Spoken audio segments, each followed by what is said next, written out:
Hello friends, welcome to our channel. Today we are with a new topic that is spot the error. मित्रांनो, आज आपण पुन्हा एकदा एका नवीन विषयासह आलेलो आहोत.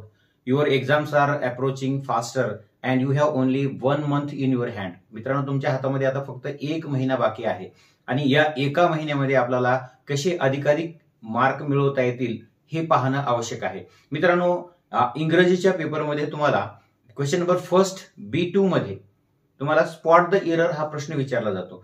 त्यामध्ये तुम्हाला एखादं वाक्य दिलं जातं आणि त्या वाक्यामधली चूक आपल्याला लक्षात आणून द्यायची असते. ती चूक सुधारणा करून ते वाक्य पुन्हा लिहायचं असतं. मग हे करत असताना कधी कधी त्याच्यामध्ये ऑक्झिलरीची चूक करून ठेवलेली असते किंवा एखादं प्रिपोजिशन चुकीचं वापरलेलं असतं किंवा वाक्याचा जो सिक्वेन्स आहे तो कधी वेगळा वापरलेला असतो, म्हणजे त्याचा क्रम बदललेला असतो. तर ते आपल्याला लक्षात आणून द्यायचं असते आणि ते वाक्य पुन्हा लिहायचं असते. आणि असं करण्यासाठी आपल्याला एक मार्क मिळणार असतो, एक गुण मिळणार असतो. मित्रांनो, एक एक गुण महत्वाचा आहे, कारण बोर्डाच्या एक्झाम्स जेव्हा तुम्ही देता तेव्हा त्यामध्ये एक एक गुण महत्वाचा असतो. आणि हा सोपा, एकदम अतिशय सोपा असलेला प्रश्न आपल्याला कसा सोडवता येतील हे पाहणं, लक्षात घेणं आवश्यक आहे. तर मित्रांनो, जेव्हा आपण हा प्रश्न सोडवणार आहात तेव्हा आपण ते दिलेलं वाक्य अतिशय काळजीपूर्वक वाचणं आवश्यक आहे की त्यामध्ये ऑक्झिलरीची काही चूक झालेली आहे का, किंवा वाक्याचा जो सिक्वेन्स आहे शब्दांचा वाक्यामधल्या, तर तो सिक्वेन्स काही चुकीचा आहे का, किंवा एखादा टेन्स चुकीचा वापरलेला आहे का, हे लक्षात घेणं आवश्यक आहे. तुम्ही त्या वाक्यामधलं स्पेलिंग किंवा चूक आहे, म्हणजे आपल्याला बहुतेक अशा वेळा असं होतं की आपण काय करतो की वाक्यातल्या एखाद्या शब्दाची स्पेलिंग वगैरे गलत दिलेली आहे का हे पाहण्याची आवश्यकता नाही. फक्त आपल्याला हे पाहावं लागतं की त्या वाक्यामध्ये दिलेले ऑक्झिलरी, दिलेला टेन्स, दिलेलं एखादं प्रिपोजिशन चुकीचं वापरले का, तर ते आपण लक्षात आणून देणं आवश्यक असतं आणि सुधारणा करून ते वाक्य पुन्हा लिहिणं आवश्यक असतं. तर मित्रांनो, असेच काही एक्झाम्पल्स आपण एक 4-5 एक्झाम्पल्स आजच्या या व्हिडिओ लेक्चरमध्ये पाहूया की जे आपल्याला स्पॉट द एरर या प्रश्नासंबंधीची अधिक माहिती देऊ शकतील. तर मित्रांनो, ते उदाहरण याप्रमाणे आहे. बोर्डाच्या एक्झाम मध्ये एक प्रश्न विचारलेले आहे, तर ते सुद्धा आपण घेऊया आणि काही प्रॅक्टिस साठीचे इतरही काही वाक्य घेऊया.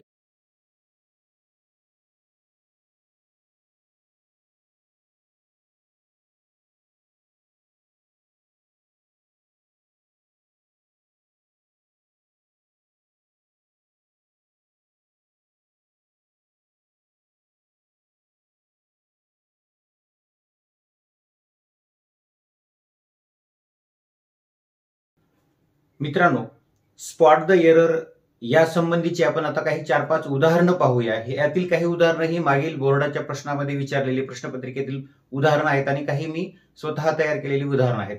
तर मित्रांनो, जेव्हा जेव्हा आपल्याला हा प्रश्न परीक्षेमध्ये विचारला जातो तर तो असतो क्वेश्चन नंबर फर्स्ट B2. यामध्ये स्पॉट द एरर हा प्रश्न असतो.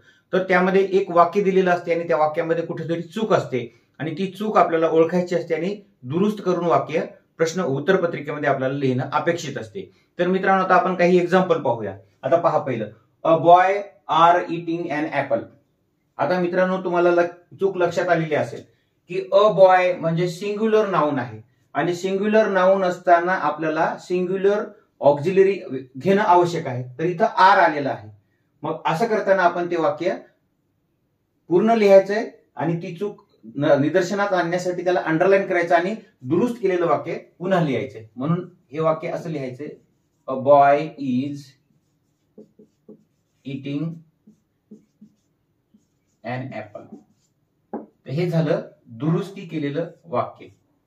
तर इथं चूक होती आणि आपण आता ती दुरुस्त केली, म्हणजे स्पॉट द एरर, चूक शोधा त्या वाक्यात असलेली. आता दुसरं, she has been worked in this office since 1996. तर हा प्रश्न पहा. तर हे वाक्य पहा, शी हॅज बीन आहे आणि वर्कड, म्हणजे या ठिकाणी चूक आहे की जेव्हा हॅज आणि बीन असेल तर त्याच्यानंतर आपल्याला व्हर्बला ING लावणं अपेक्षित असते. आणि दिलेली रचना सुद्धा काय आहे, प्रेझेंट परफेक्ट कंटिन्युअस टेन्सला लागू पडणारी आहे, कारण सिन्स वापरलेला आहे. म्हणजे एखादी क्रिया एका विशिष्ट वेळेपासून सुरू झालेली आहे, सध्याही ती सुरू आहे आणि भविष्यात सुद्धा सुरू राहील, असं जेव्हा सांगायचं असतं तेव्हा आपण हा काळ वापरत असतो. मग म्हणून चूक काय आहे, तर इथं वर्कड जे आहे तर ते चुकीचं आहे. तर त्या ठिकाणी वर्किंग पाहिजे होतं, म्हणून ते उत्तर असं राहील, she has been working in this office since 1996. तर ही चूक आपण निदर्शनास आणून द्यायची.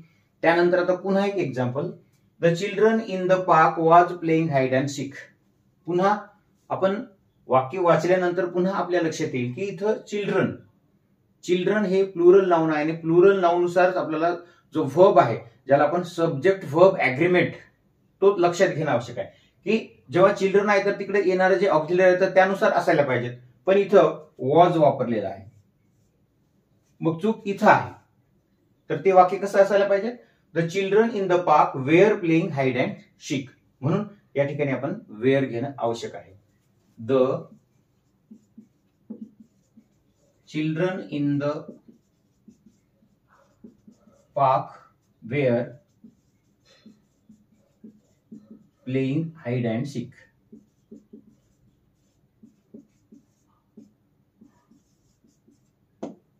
बागेतील मुले लपंडाव खेळत होती.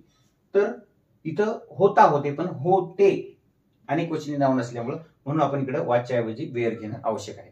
आता पुढचं वाक्य पहा, summer in Delhi are extreme hot.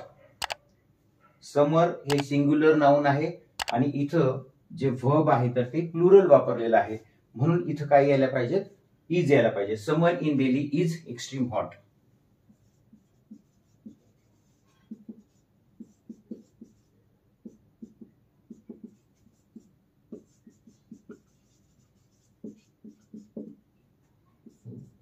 आणि आता शेवटचं वाक्य पाहूया.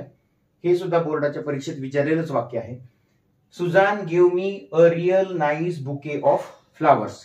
आता मित्रांनो, इथे आपल्याला ऑक्झिलरीची चूक दिसणार नाही, टेन्सची ही चूक नाही.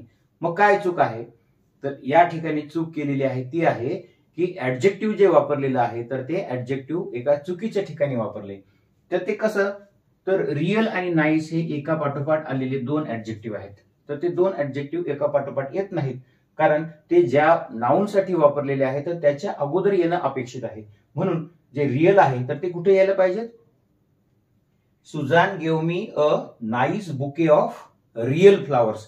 तर हे रिअल इथं असायला पाहिजे, म्हणजे खऱ्या फुलांचा गुच्छ दिला, रिअल फ्लावर्स. तर ते या ठिकाणी रिअलची जागा चुकलेली आहे, सिक्वेन्स चुकला.